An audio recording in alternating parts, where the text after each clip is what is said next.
السلام علیکم ګرانو کتونکو، زه یم عقیب رضا او تاسو ګورئ سوات نیوز ډاټ کام. او کتونکو لکه څنګه چې تاسو ته پته ده چې په 16 تاریخ باندې د اتوار په ورځ د ورلډ کپ د ټولو نه غټه مقابله کم چې به د پاکستان او د انډیا ترمنځ لوبیږي. د دغه میچ په حوالې سره مونږ نن ګراسي ګراوند ته راغلي یو. دلته چې کوم لوکل پلیئرز دي د هغوی سره به د هغه میچ په باره کې تپوسونه کوو چې آیا هغوی کوم پاکستانی پلیئرز چې دي هغوی ته څه مشوره ورکول غواړي او د هغوی د میچ په باره کې څه خیال لري. دلته څه پلیئرز لګیا دي ګیم کوي، د دوی سره به خبرې اترې کوو. جی السلام علیکم. وعلیکم السلام. څه به ویل غواړې د میچ باره کې کوم چې د پاکستان او د انډیا ترمنځ به لوبیږي؟ زمونږ خو ډېر توقعات دي د پاکستان د ټیم نه، انشاءالله چې هغوی به میچ خامخه ګټي. څه داسې ایکسپیکټیشن دي، د کم کلاړي نه زیات ایکسپیکټیشن دي؟ ستاسو فیورټ کلاړي پکې څوک دی؟ ډېر ایکسپیکټیشن خو د بابر اعظم نه دي او فخر زمان نه هم څه لږ ډېر شته چې کاغه وچلېږي، اوپننګ زمونږ لږ ښه لاړ شي نو انشاءالله چې لکه بیا به مونږ چانسز ډېر وي. نو انشاءالله تعالی چې بابر به انشاءالله ښه سکور کوي او فخر زمان به ډېر ښه سکور کوي انشاءالله، ډېر ښه ټارګېټ به ورکوي او میچ به انشاءالله په ښه رن سره ګټي د خیره سره.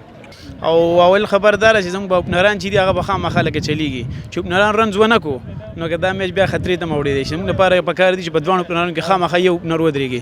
د خپل ټیم نه ډېر امید دی چې انشاءالله ښه پرفارمنس به کوي او میچ به انشاءالله ګټي.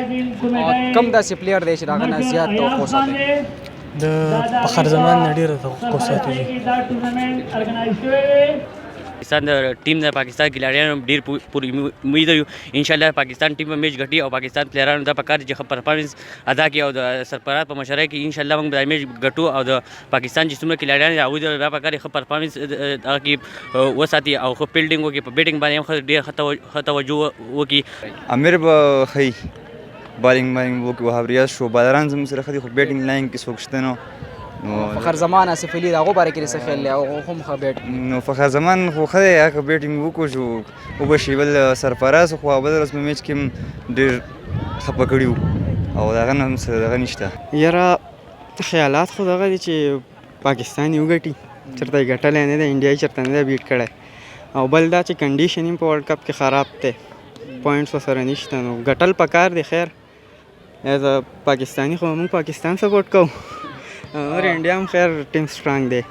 او جی کتونکو څنګه چې تاسو د دې ځای د پلیئرز خبرې اترې واورېدې، د هغوی هم د خپل ټیم نه ډېر زیات امیدونه دي او هم دغه وینا ده که چېرته پاکستان خپل په بیټینګ بالینګ فیلډینګ باندې توجه ساتي نو په پاکستان ټیم کې د انډیا له د شکست ورکولو برپور صلاحیت موجود دی.